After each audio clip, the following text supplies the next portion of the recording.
working. Getting there.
Thank you.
We'll have it on Zoom, on OBS. People, questions about anything discussed so far? If you remember, we finished with Blink-Fong model, which is a term that will be highly confusing because very soon we'll have Fong interpolation. And Fong interpolation can be used with Fong shading model, but there are different things. So yeah, we have a bit time until we'll have to use the term Fong for two different, related but different things.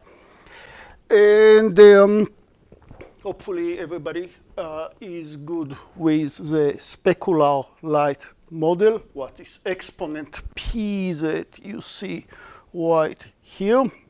What the meaning of this exponent? Just a bit babysitting of OBS.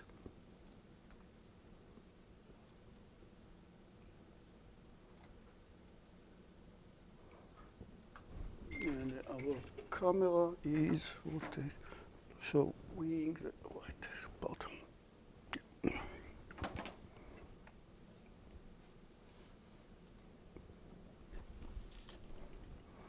Yeah. Remember, we are looking at the normal to every point, looking at the direction to the light, looking at the direction to the viewer, looking at how much are we different from what angle rotation that needed to take it from perfect mirror rotation, direction at which the light would have been returned had it been a perfect mirror. I can rotate it by some angle alpha until it points to the viewer itself. Maybe I don't need to, and this rotation is by 0 degrees. Possibly it's not 0, but close to 0. I take this number, compute its cosine, encapsulate it over here, and if I want it to look closer to a mirror, I'll put it in the exponent of some high number p, which makes this function closer to 1 only if this angle is really, really small. That is, in the sphere itself, only when you are at the point of perfect mirror, which depends, both on where the light is and where the viewer is, the parameter of both.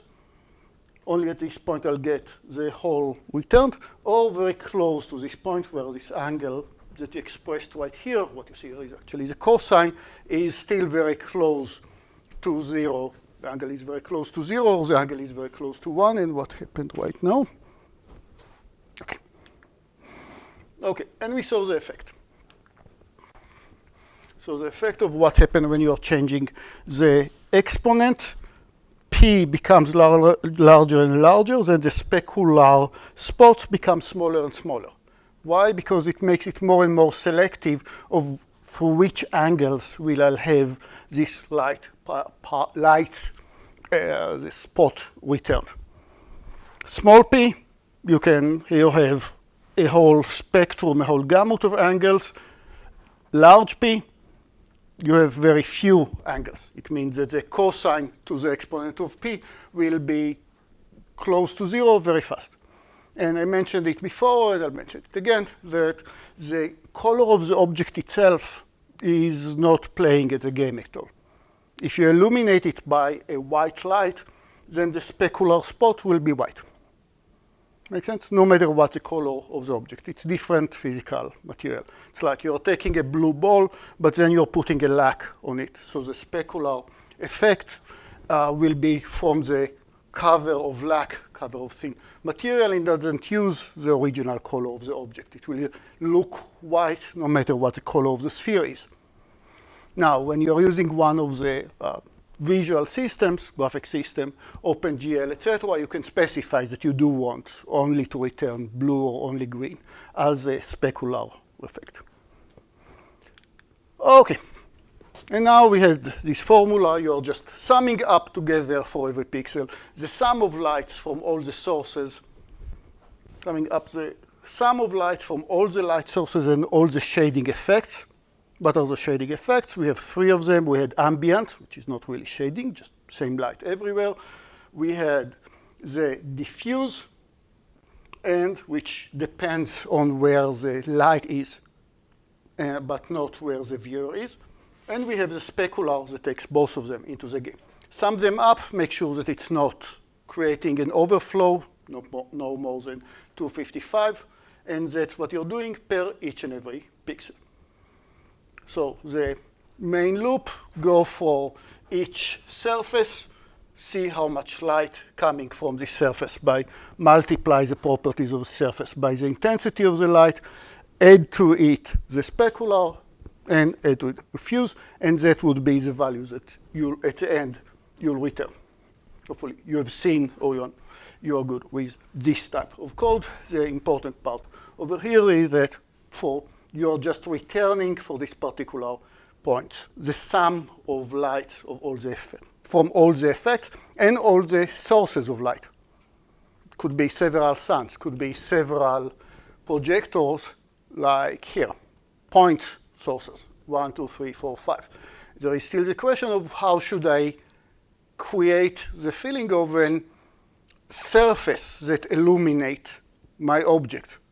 Like, how should I treat these lamps that generate a whole surface? It's not a point source of light. And if I'll try to have in this summation each and every sub-pixel at this lamp, it's computationally unrealistic. Way too many points, so I need to find the different techniques that we'll discuss today of how should I compute illumination from non-point source of light. Okay, let's talk about refraction. We talked about reflection, refraction.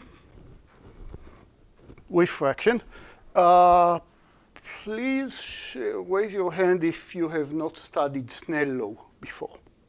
Snell law. Okay, that's good. So you don't know what are Snell law. It's not at the university. Some point, not. No, well, I didn't study here, so I have no idea. But so let's talk about Snell law. It's excellent opportunity to understand what is Snell law. So what is the whole deal about refraction?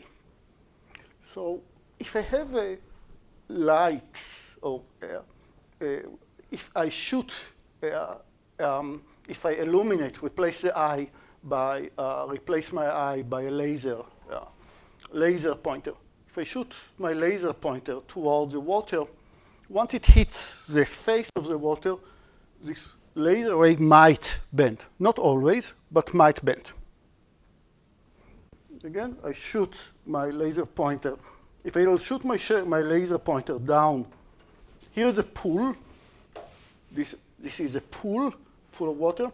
I shoot my laser pointer vertically down, and my laser pointer will just illuminate the point just below it on the pool. No bends at all. If it goes vertically to the water, it will penetrate to the water without changing its direction. However, if I shoot my ray diagonally to the water, then there will be some change in the angle. And Snell law is a very simple formula that explains how does this change of the water is. And refraction and Snell law are extremely, extremely important. Keep in mind, so to show you a few, oops, it's not the last slide. Okay, I'm missing a slide, but this will survive. It's not the most updated. Let's see if give me a second.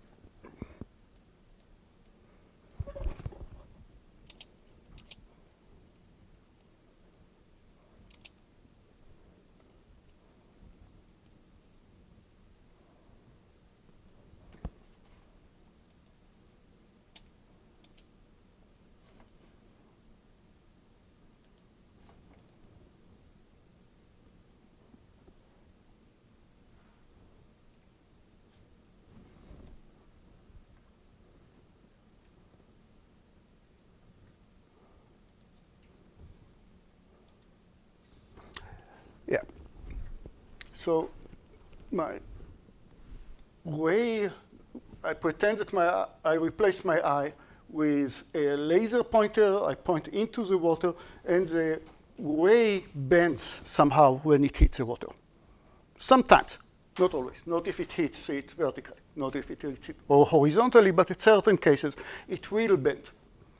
And it's good time to mention that every medium, every material will have its refraction coefficient.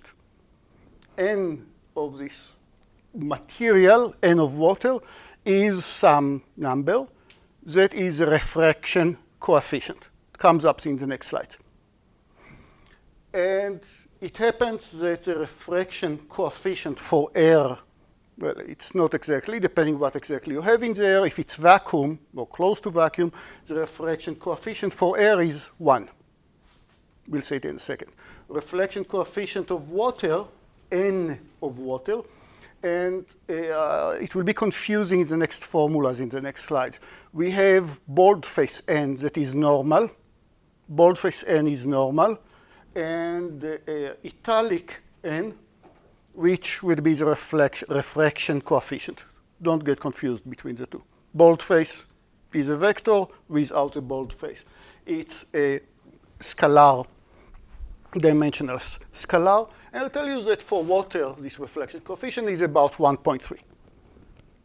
And this difference between the refraction coefficient is correspond to a lot of optical parts. Now, that was when I'm shooting a ray through the water. But I can also ask, if I put a camera right here, and there is a painting at the bottom of the pool. There is a painting at the bottom of the pool, a billboard that I sunk into the water and it lies. On the bottom of the pool, an eye from here or a pixel from here, what is a color or that I'll assign to the pixel over here? Well, I'll do my standard ray tracing. Now my ray tracing bends somehow, and I will ask, when it hits the bottom of the pool, which pixel at which color do I have that this ray hits? Because that's a color that the eye sees at this direction. Okay, it doesn't matter if I'm looking at this direction or I'm shooting a ray at this direction. Again, it doesn't matter if I'm shooting a ray or I'm looking at a ray that, what do I mean, shooting a ray? It means that actually a photon, a piece of light that emerges from some point on the pool will go up, hit the water, and the process is symmetric, bends in the opposite direction on the way to the eye. It's a two-way street. Where I start and where I stop doesn't matter. Okay, here are some phenomena that you'll see that are due to Snell law and refraction. Snell law capture is, refraction is the process. Look at the glass, look at the pencil at the glass, and it looks broken. It's a point where the pencil moves from one medium to another. Why? Because the upper part of the pencil is not seen through the water, and the lower part of the pencil, is seen via the water in the cup, and it changes the direction. Look at here is a piece of plastic.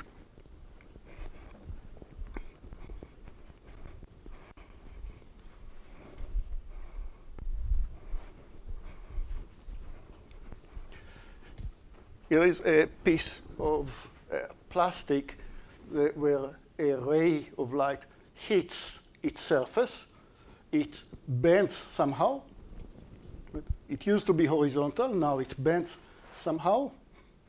And now it exits from some point, and it bends again. Every time that it moves from one medium to another, it changes its direction. By the way, notice that this is parallel to this. Because the edges of this plastic is parallel to each other, then this ray is parallel to this ray. But it's not continuous straight.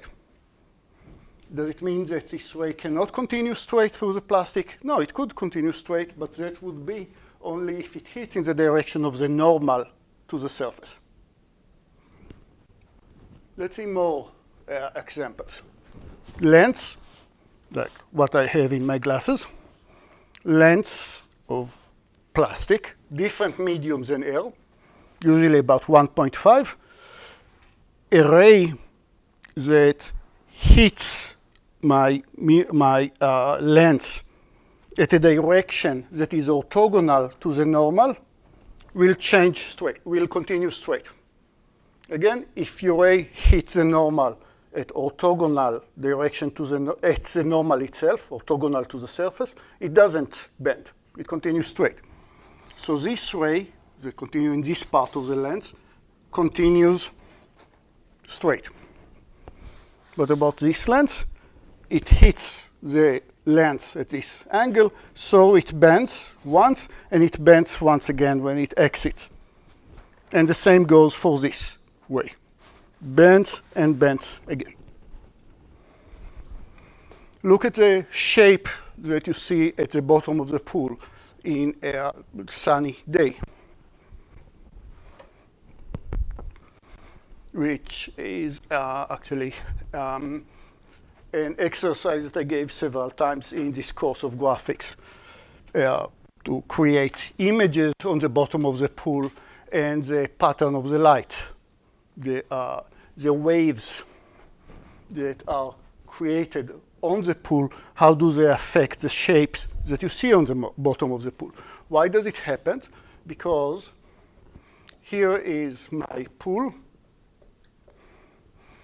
Here is water.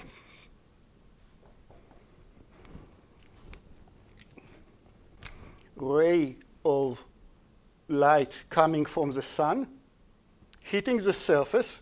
Once it hits the surface, since a lot of them don't hit at the direction of the normal, they bend.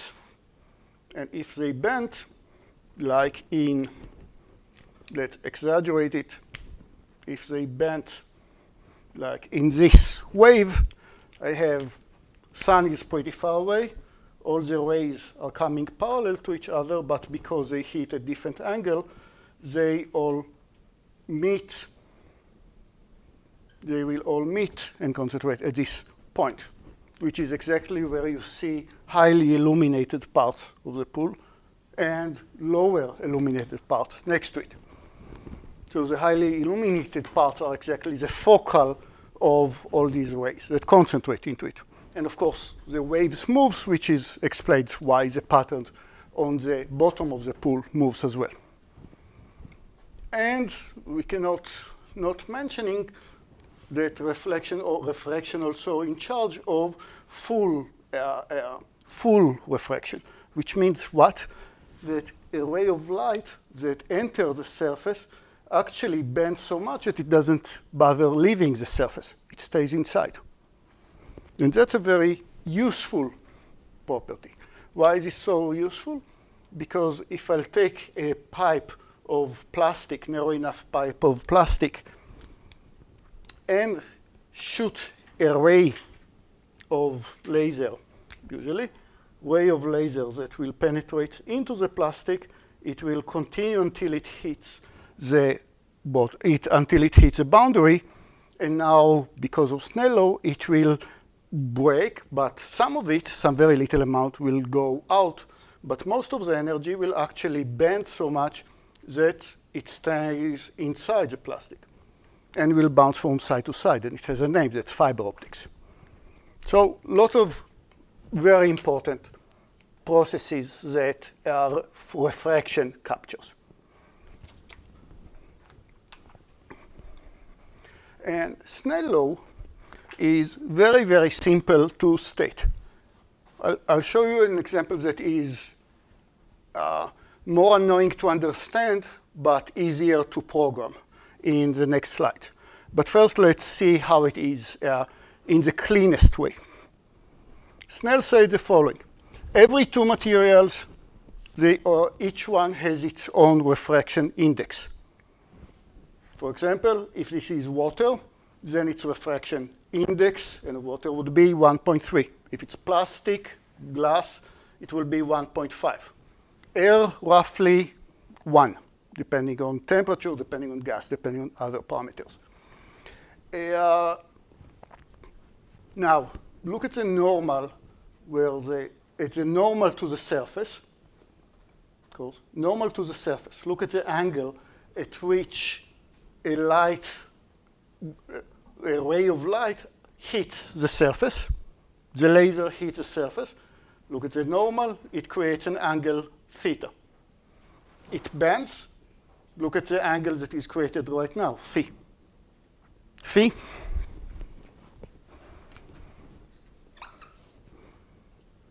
Sometimes written like this, sometimes written like this, phi, and theta. It bends a bit. What govern this angle? It says the nt, it should have been squarely n. It's not normal. The refraction coefficient times of the air times sinus theta equals to the reflection coefficient of the object, glass or so, sinus phi.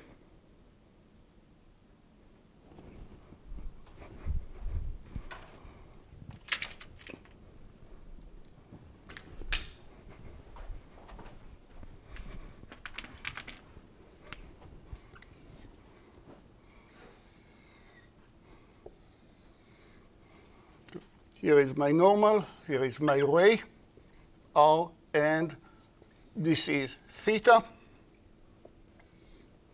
This would be phi. And if this region is air and this region is glass, of course, it's a normal, it's a point where the ray hits. No, I never said that the glass is completely planar. It could be a lens, it could be curvy, it could be a wave of some type. But look at the normal, at the point where this ray hits.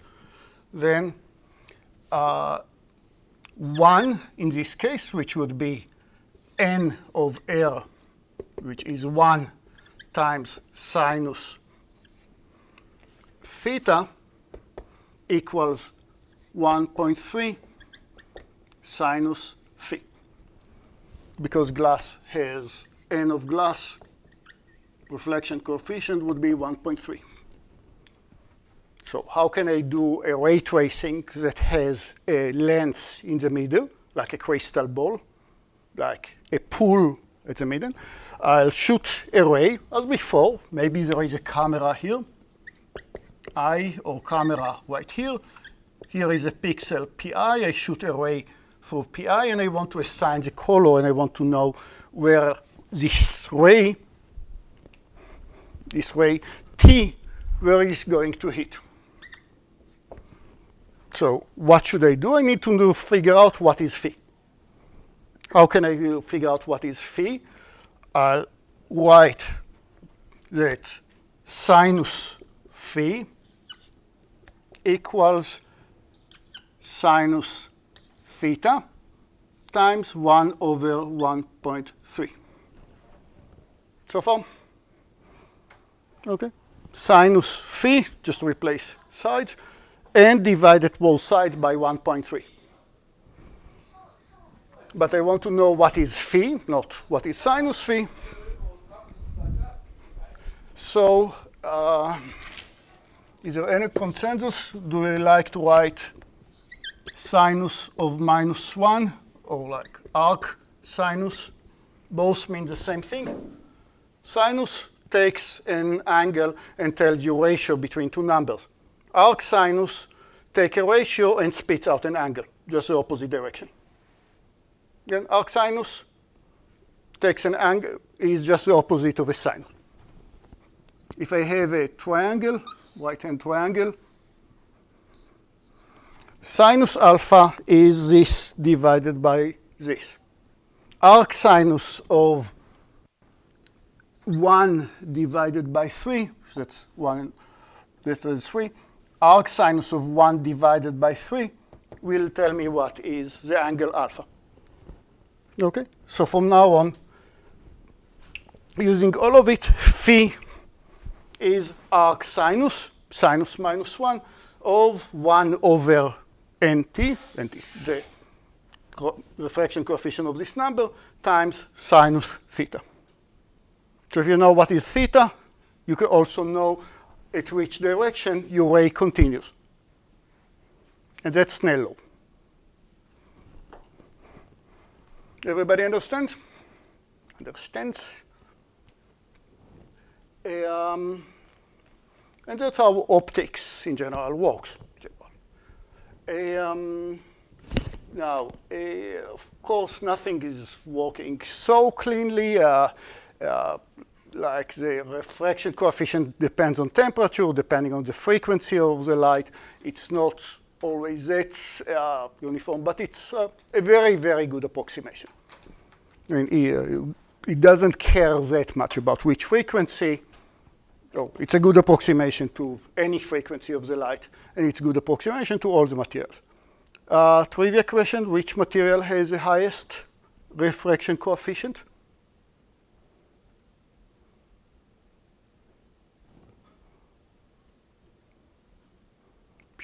Pure trivia, it's not really related to the course. Anybody? Well, diamond is 2.4. So that would be the highest. So that was Snell law. And it means that I actually need to, what usually I have is ray. Ray uses vectors. You know, I have a point on where the eye is, and I have a vector that describes R, the direction, and I have a vector n.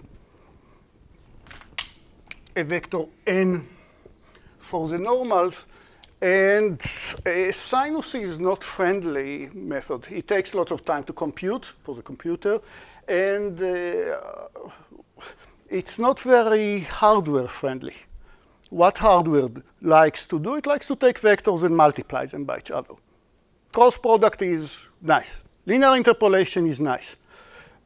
Your hardware likes to do it, or your CPU likes to do it efficiently. So here is a restatement of Snell law that looks much more scary, undoubtedly, but at least at no point I don't need to know exactly what is a cosine or the sine or any angle specifically. What's the input to this formula? I need to know small n, the refraction coefficient of the ray that is coming. If it's air, this will be 1. The reflection coefficient of the material that I'm entering, if it's glass, this would be 1.3. But the same equation will work just as fine if I'm moving from water or from glass and getting out into the air. The same process works again with the same formula, just use the same coefficient, just the rule. Replace n and nt. What else do we have in this formula? D, direction of the ray that are going to hit, n, which now, this is a normal, boldface n, which is a normal. And after quite a few steps, what are you getting? Take the scalar times d times n times dot product of these few numbers minus yada yada. You don't see cosine, you don't see sinus. The most complicated term here is division by scalars, division by the scalar square, takes the square root, and voila, it works. If you care, that's a result of Taylor expansion of it. But the beauty is that it looks more scary, but you don't need to know what's the angle of phi, what's the angle of theta. It's just a recipe of take each one of the vectors, multiply and divide by scalars, which are all A, very efficient operation, and B, that you can all do in your GPU. These are all operations that your GPU is happy to do, and all in parallel, as many processes, as many pixels that you have in parallel. Okay, so that's what I wanted to tell you about Snell law, more or less just one more image about the, sounds a bit counterintuitive. Well, we said that a light that is coming in, light that comes in will bend when it exits. So let's do this mental thought. The normal to the surface goes this direction. If my light coming in this direction which of the normal, it will continue straight, continue in the direction of the normal. It will not bend at all. When I start rotating my source, then the exit source will actually amplify the turn. I'm moving from the plastic to a less dense material into the air, so the angle that I'm creating is always larger. Make sense? When I'm entering from the air to the plastic, my angle is closer to the normal. It minimizes the impact of the change. When I'm moving from the water, from the plastic, into the air, the bent angle is larger than the incoming angle. Phi will be larger than theta. What does it mean? That as I'm changing theta, at some point, it will turn out that phi is actually more than 90 degrees, and now it stays in the material itself, in the plastic. So even though there is a piece of plastic looks to us from most direction as completely transparent, when you hit a ray in the right angle, it suddenly becomes a mirror. Again, is the boundary of the plastic, is this transparent or is this a mirror? Answer, depending on which angle you're watching it, or depending on which angle the light returns it, which you'll also see in water, right?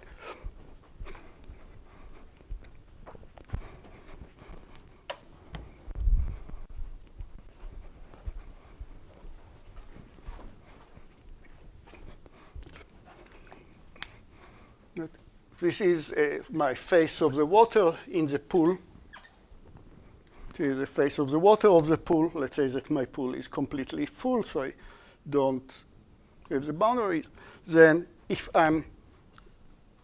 my eye is over here and I'm watching the water in downward, then there will be some bend, but essentially I see what happened in the bottom. Standing above the pool and watching downward, either in the normal or close to the normal, you will see what happened in the bottom. Trying to see what happened in the bottom when your eyes over here, maybe you need a lake more than just a pool, but being very close to the surface of the water, trying to see what happened in the bottom is quite likely to be, let's say, surface of the water will behave as a mirror. But you'll have a full reflection, so you'll actually see the reflection of the water, of things out there. It's only the question of what is the angle of the ray with respect to the normal of the water.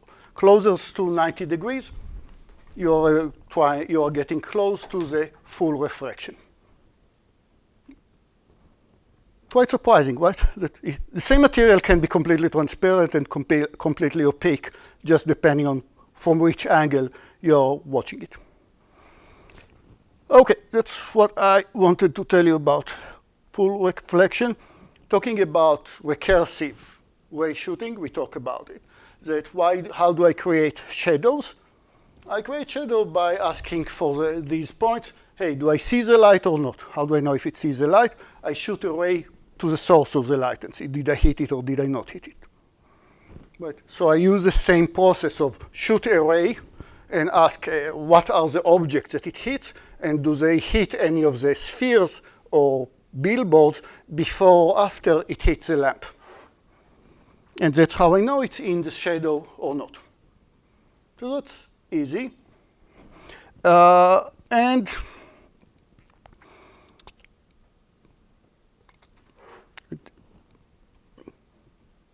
But there is a typical bug that is very easy to make. Maybe you already ran into it in homework 4. We had that formula that checked when I'm shooting a ray, at which time does it hit a sphere, right? To know at which time my ray hit a sphere, you all know how to solve it. There is some quadratic equation that you are solving, and then it tells you at this time it happens. But what happens if the source of your ray is on one of the spheres? You want to know if this point is in the light or not. So you shoot a ray, and you ask at which time does this ray hit the lamp? Do I hit another sphere? Or do I hit another sphere, or do I hit the light?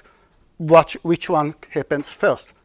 But what will be, if you are shooting the ray from the surface itself, what will be the first object that you'll find? What happens at t equals 0?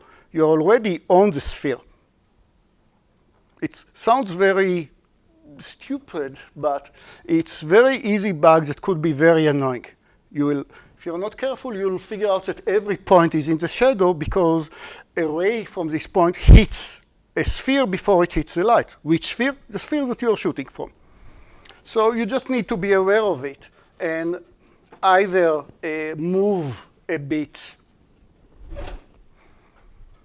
the source point, so you're not on the sphere itself, you're just near the sphere, very close but near the sphere.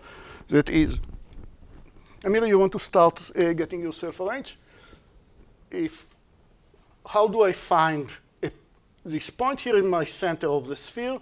Here is a point P, and now if I look at the point C plus 1 plus epsilon P minus C, what is C plus P minus C? It's exactly P. The point C plus P minus C is is exactly P. Where is the vector P minus C? It is this vector from C to P. Where is this point of C plus 1 plus 1.0005? P minus C. This point is very close to the sphere, but I just moved a bit to be outside the sphere. Make sense? I just moved a bit in the direction of the normal to be outside of the sphere. And that's one way to figure it out. Or just don't use any solution of T-mean where T-mean is 0. Again, it looks very stupid unless you run into this bug at 2 a.m. and you find it extremely annoying that you don't understand why your program claims that everything is in the dark. OK, as you start arranging, let's jump this code. Yeah, you've seen it. We talked about shadows. It's a shadow, not to confuse with shading, if there is an object that occludes. This point is in the shadow of another object, because when I shoot a ray to the sun, this ray was blocked, obviously. And just as a promo to our next part, here is a shadow that you might create, especially if you don't have any ambient light. And this shadow looks very unrealistic. This shadow looks quite unrealistic. Why is this? Why don't I usually see these shadows in any real image? Because they're too clean.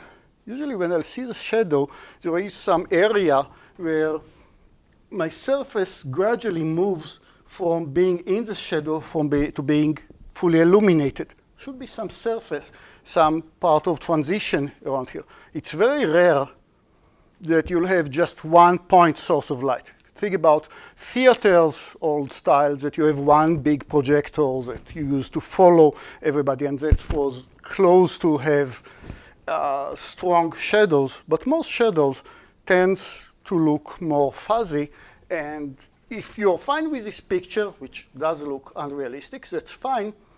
But if you want softer shadows, and to solve a lot of other problems, it's important, and it's just a promo, a lot of other problems that we need to address are all addressed by shooting not one ray, but several rays.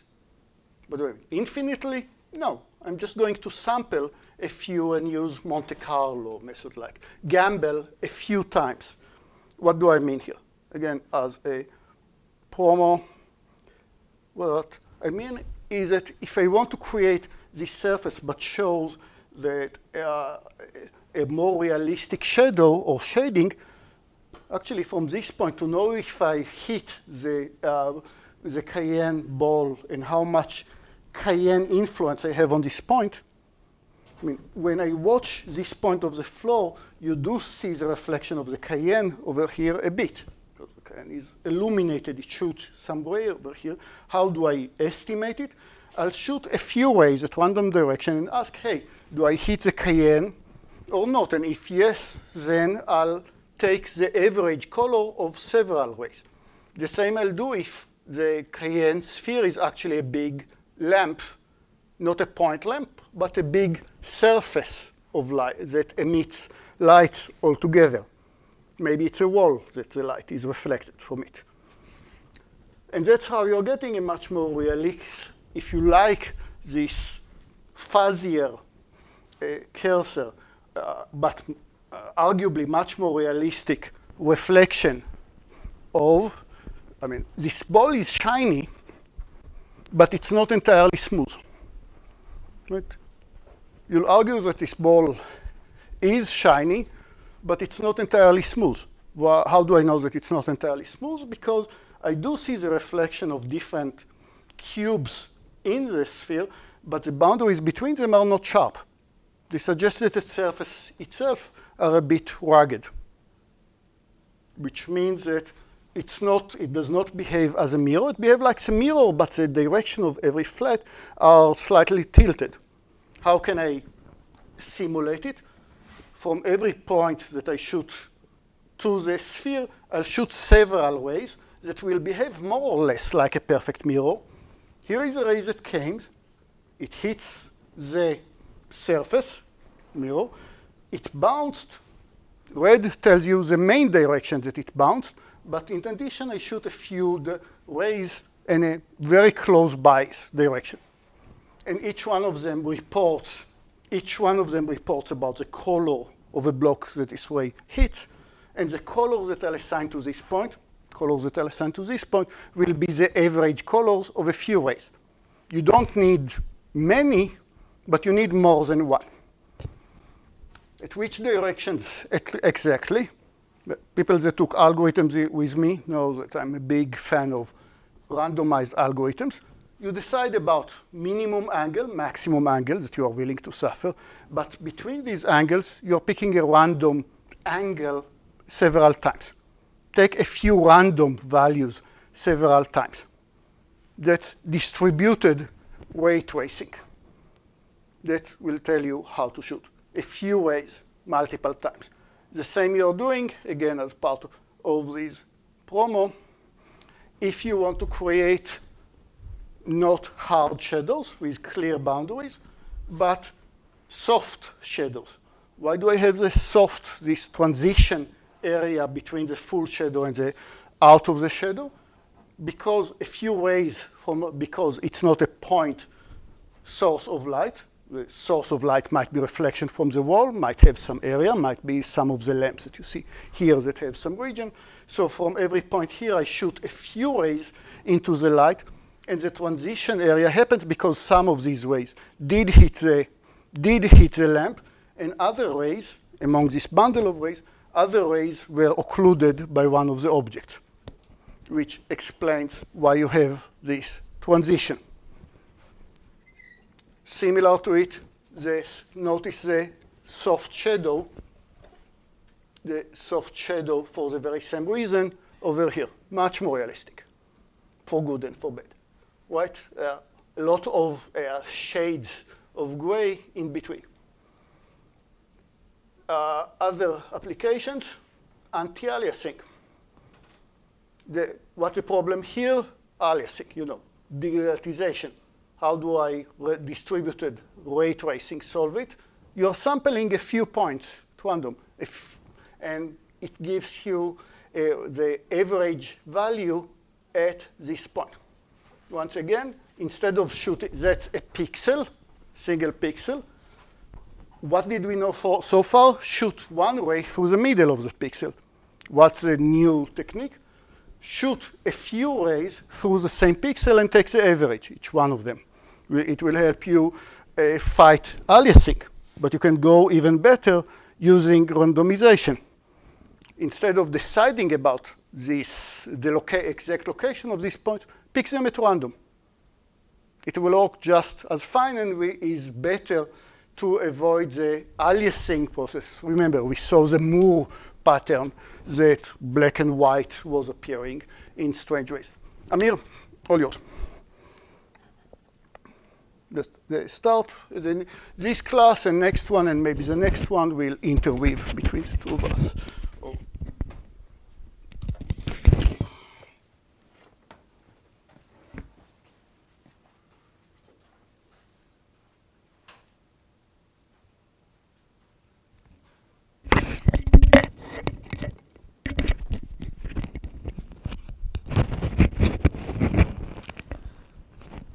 Okay, hello everyone. Today we're going to see some WebGL examples and how to do WebGL. Technically what we are going to do is to use the hardware, the graphic card, instead of the CPU. So far we've done CPU rendering stuff. Now for WebGL, okay, let me go right to the point. When you created your context, previously, you mentioned 2D. You get your canvas and you create a context. We call it 2D. Now you say WebGL. When you say WebGL, automatically your canvas becomes a WebGL context. In WebGL, WebGL is an extension to OpenGL. So it's designed for browsers, for mobiles, like low-tier devices. Technically, there's another version called OpenGL ES for embedded systems. Now, in WebGL or OpenGL, everything is a triangle. So when you want to show something, like an object, it is made by triangles. So what it does is that it gets some triangles from the code, from the user or the code, and then it converts it to the pixels. So this entire procedure is done by OpenGL, which is an API. It is on your hardware, on your graphic cards, even on some CPUs. And now we can go and see how it works. So, okay, let's go to this simple example. Okay, so everything starts from here. So here you can see when we get the context, instead of 2D, it's a WebGL. Because I smell the panic in the class. You will get templates you need to change. You do not need to write it out from scratch. Yeah. So, okay, now in WebGL you need two pieces of code which are supposed to be sent to the graphic card and be compiled on the fly. OpenGL needs two shaders to run. This is the minimum. One of them is called vertex shader. Another one is called fragment shader. So this is the code that you can see here. It's fairly similar to C.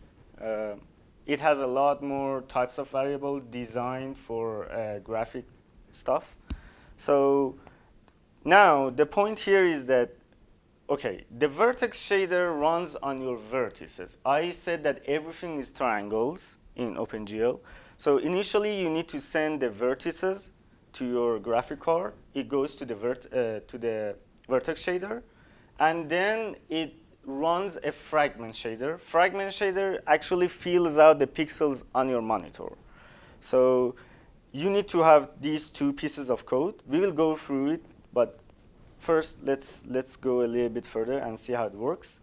So those two pieces of a string, we need to call this create program from the source. So here we really compile those two pieces of a string, and it sends them to the graphic card.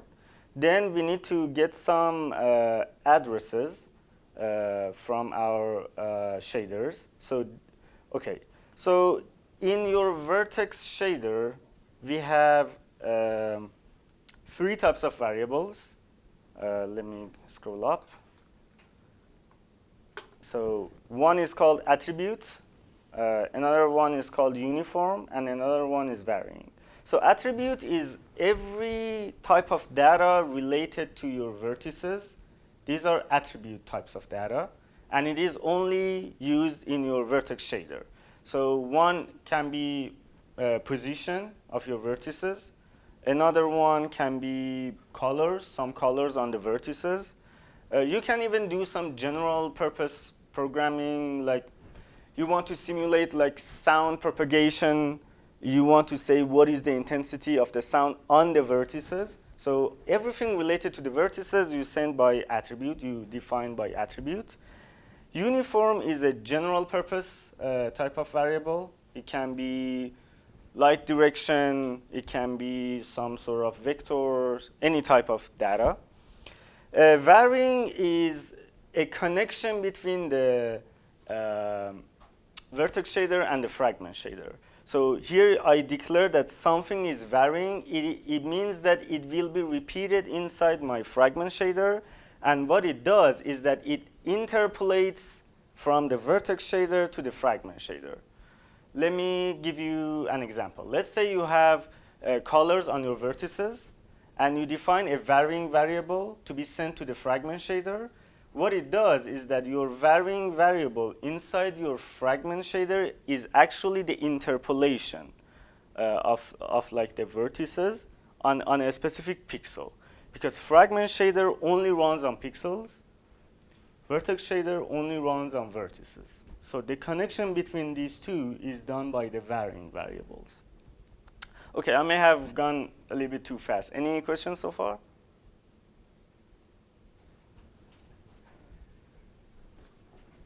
So, yeah, at this point, maybe we'll have, so, to tell WebGL about a triangle that might appear in your parts as part of your triangular mesh that we're going to tell, we can tell the WebGL information about the vertices. I can decide that this vertex is blue, red, and green. That will be the information that I'll provide. And I'll also provide a program that tells the WebGL what should it do on each and every one of the multiple pixels. But I don't care about how many pixels there are exactly. And I don't how many pixels there are, how many sample points I have inside this triangle. Nor do I care if it happens in parallel or by the CPU or the GPU. Does it compute this and this or the other way around? All these questions are questions that I don't need to worry about. I only need to say that in general, for every point P, you'll decide that the color of P would be the interpolation between the colors of the three vertices, and the interpolation itself, the weight of how much colors will happen automatically, and because these colors are different depending on where my point is. It is closer to the green vertex, so the answer should be much more green. And that's true for colors, that's true for depth, how far it is away from you.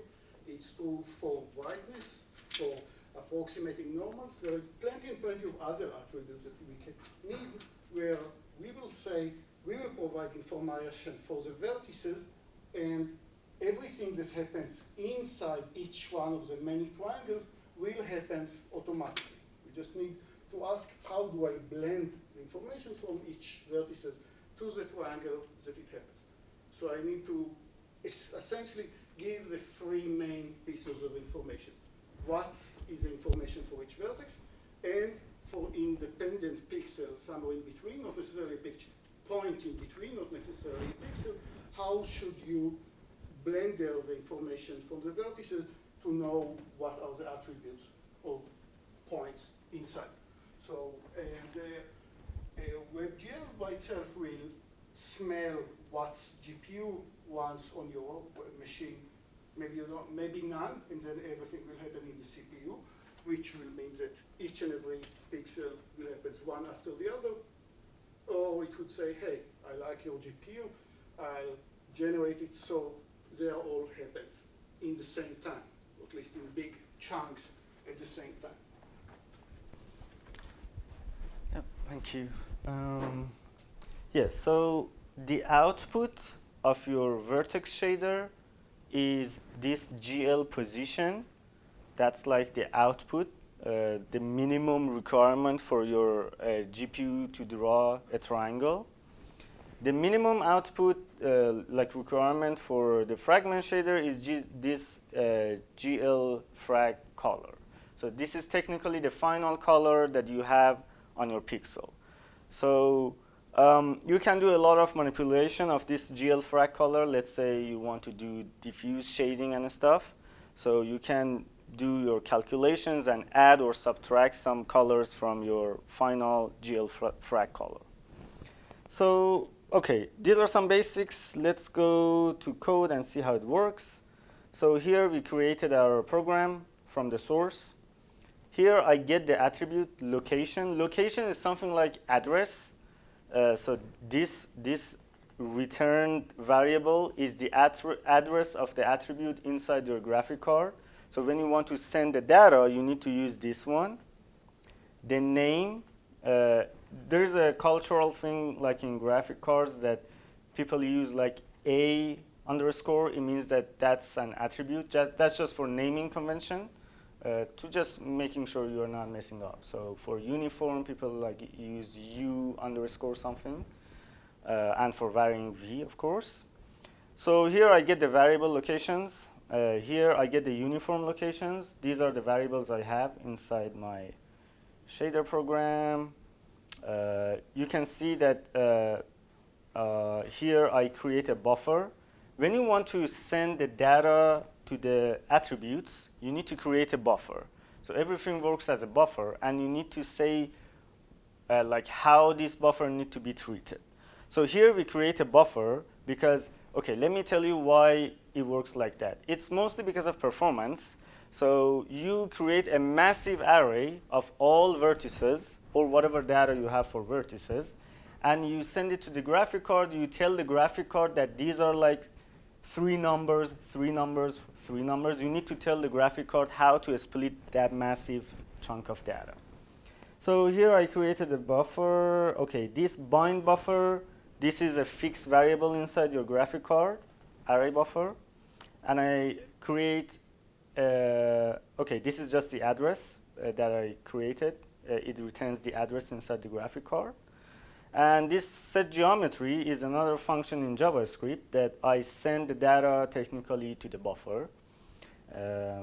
Yeah, so these, we are not inside the rendering loop yet. We are just making the entire program ready. So these are texture coordinates, just like the billboards. In billboards, texture coordinate was 0011 because you had to cover the entire billboard, but you could have something else like 0.5, 0.8, something like that, 0.5, 0.5, 0.8, 0.8, something like that. Graphic card also works like that. You can send the texture coordinates in normalized scale. Vertices, it doesn't need to be normalized. We will construct the camera later and we will see how it works. So here I create a texture. It's a little bit different. It's not like the buffers.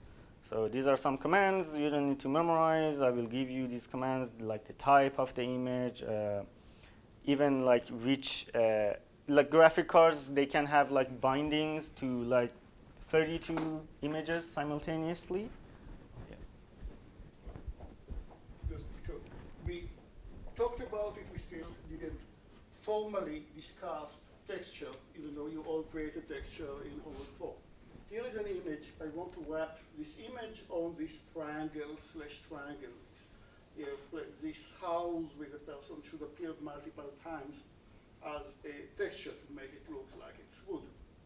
Instead of doing the math myself of where each pixel matches to every other pixel, WebGL will be able to do it for me. Once I'll tell WebGL that this triangle should be assigned with this image, with this texture, and what method to use for the wrapping of the image on the texture. Yeah, so this commented part is an example of how to send one pixel to the graphic card.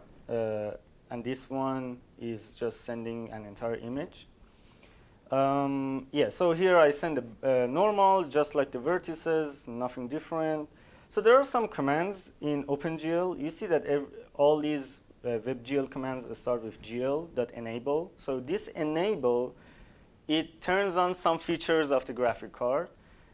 In all the school graphic cards, these were used much more, but now they are reduced a little bit. So these are some hard-coded stuff on your graphic card. So when I turn on the depth test, it automatically sees which triangle should be drawn in front of another triangle.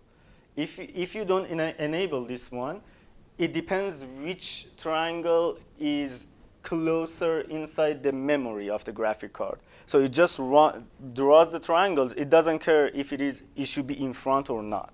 So these are some commands that you need to be careful to make sure that you turn on. There are other commands like blend, like if you have alpha channel, how do you want to blend? There are some fixed functions like to add, multiply, like different alpha values, like different billboards, which are partially transparent. Yeah, so again, we are still inside we were inside the pre-processing of the entire scene. So now we go to the actual scene. So, okay, so here I say make sure that the canvas size and the GL, like graphical viewport, they match. If you resize your window and the canvas kind of size changes, it may mess up because OpenGL doesn't know that your canvas has resized. So this command, technically these two commands, they just make sure that on every frame, the size of the canvas and the context of the WebGL, they match. So, okay, these are some variables I used for rotating an object. This command is important. On every frame, when you want to draw the triangles, you need to clear the colors and the depth. So here it kind of clears everything and it's ready to be drawn. If you don't call this command, all old renderings will remain and it's like shadowy, like repeats a lot, and yeah, it doesn't clean it. Okay, now this one, GL use program. So previously we created our program. It returned an address of the actual program. That's just an address of the program on your graphic card. When you say use program, it means activate this. You can have multiple programs. And inside one rendering loop, you activate one, do a rendering, deactivate. I mean, you don't need to deactivate. When you activate another one, it automatically deactivates. And do like multiple shader codes in one rendering loop. So, okay, so these are again some commands. Enable vertex attrib is just for sending the position data. Some commands, you don't need to memorize them. I will give you. So these are the information of the buffer. I say it has 3 like elements. Each one is a float because it's a massive bytes. It doesn't know how it works, so you need to tell how this buffer works. Yeah, I don't know exactly how these ones, but they're a requirement. Some offset, of course, but I don't know how. What is the use of these ones? But yeah. Yeah, so that's for normal. Again, I say how normal works. This is for texture. Texture, it goes texture coordinates, not the texture. Okay, so now these matrices, you see, you will see that they are in homogeneous coordinate 4x4. So you need to send your matrix to the shader program, and on the fly, it multiplies your like perspective matrix, like your camera matrix, to the vertices to calculate the pixel locations. So here I'm preparing the camera. This is the near plane. I will give you these functions. These are not functions of OpenGL. These are some helper functions I wrote down. So this is like far plane, like aspect ratio, field of view stuff. Yeah, so okay, let's go to the important part. So I have a variable inside my vertex shader. That's for the 4x4 perspective camera. So here I say, so this 4FV, that's the type. It means 4x4. These are some predefined variable types of WebGL.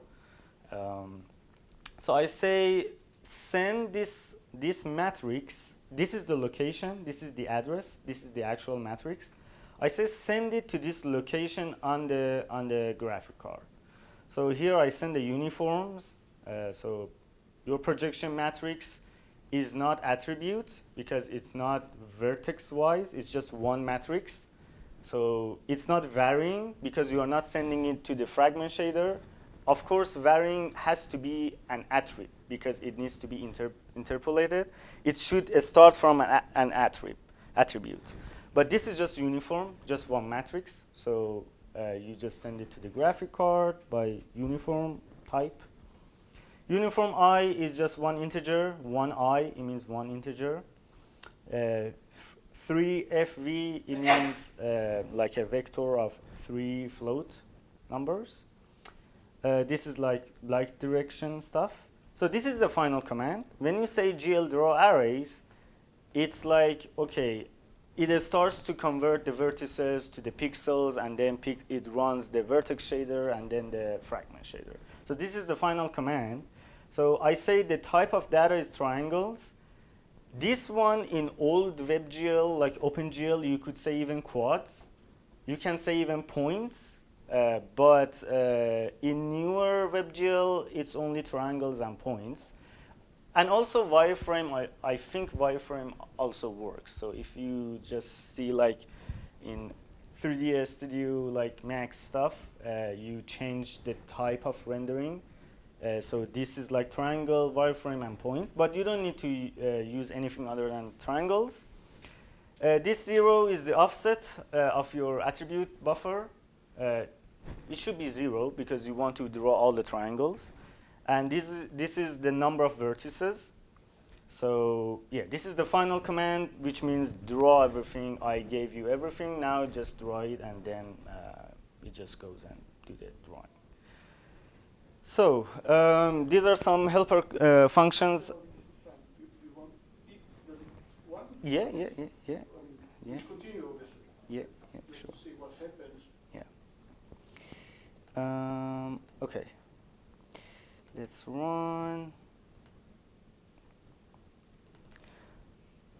Okay, let me zoom in a little bit. So on the top, we have a 2D, old, the one that you used to, canvas. I just wanted to show you the image. On the bottom, we have WebGL. So the vertices I manually programmed, like you just almost saw the function. So these vertex locations, I manually made it here. Usually in video games, there is an actual model that you read the model and like fit the positions to the WebGL. So here you can see I implemented diffuse shading. I textured it, and yeah. So I want to quickly show you that you can even do really crazy stuff with WebGL. If I find the variable. Okay. Yeah, we don't have time to go to the shader program right now and see why it happens, but let me show you how much flexibility you have. So I programmed something that randomly adds to the position of vertices some random numbers, like adding some random light. So you can do pixel-wise operations. I have another more fancy example here. We are running out of time, but let me just show it right now. Yeah. So here, like you can see on the background, I made a background by math, like colors change kind of by some math formula. I made some functions on how textures can be drawn. Everything is math here. Every texturing and every like those math stuff, it's done by the vertex and the shader. Vertex and the fragment shader. So here, I did not add vertices for the edges of the curve. You see on the letter, it's kind of transparent. But you can do you can manipulate pixels on the fly. So you have a lot of flexibility to do really fancy stuff. There are some websites. It's called, if I can remember, it's called Shader Toy, I think. You can even make some art without using any vertices by just math. You can check it out. And yeah. Why does one of the buffers have size 2? Like when you were going through the code, you made like 3 buffers. Okay. And 2 of them have size 3, like the last one had size 2. Oh, okay. That's because this one, it's the texture coordinate. So it's like it has 2 numbers. So on the billboard, you have 0011. So when you send the attribute variables, like everything, it should be 2D. But the position is 3D, X, Y, Z. So you need to tell like how many numbers it should have. There is UVW texture coordinate too. That's fancy, like 3D texturing, which we are not using.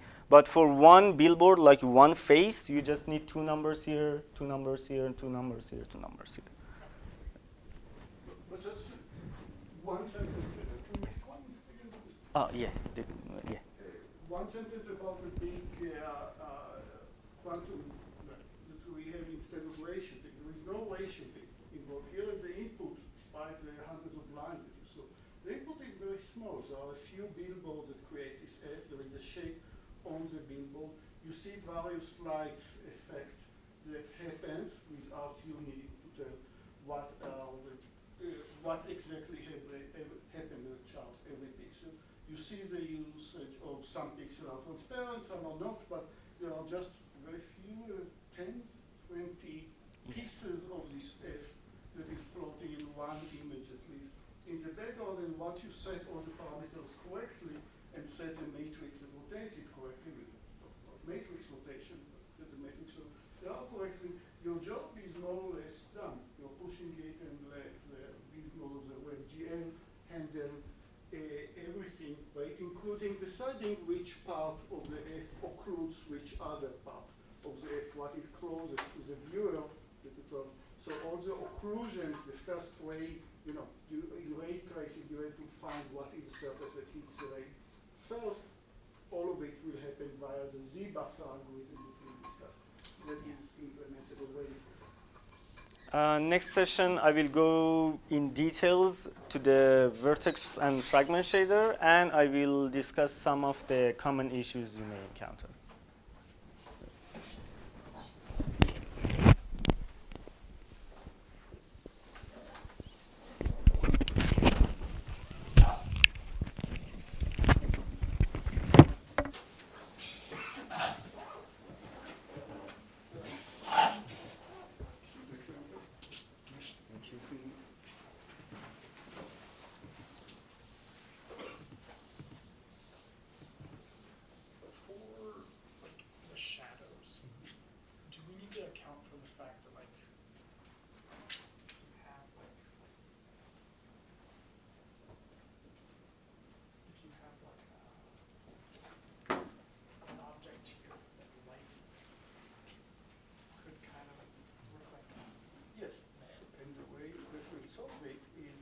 Without the buffer, actually, we are doing ray tracing. It's shooting away, see what it happens in the with ray tracing, what we do is just come around correctly and then use it as a texture to create the image that these ones see. Okay. So even if that's not a mirror? Yes, because you still want to know if it's illuminated or not. Okay. So you will create the value of the pixel, and then you will ask shader to look at the corresponding pixel of the image that's on display.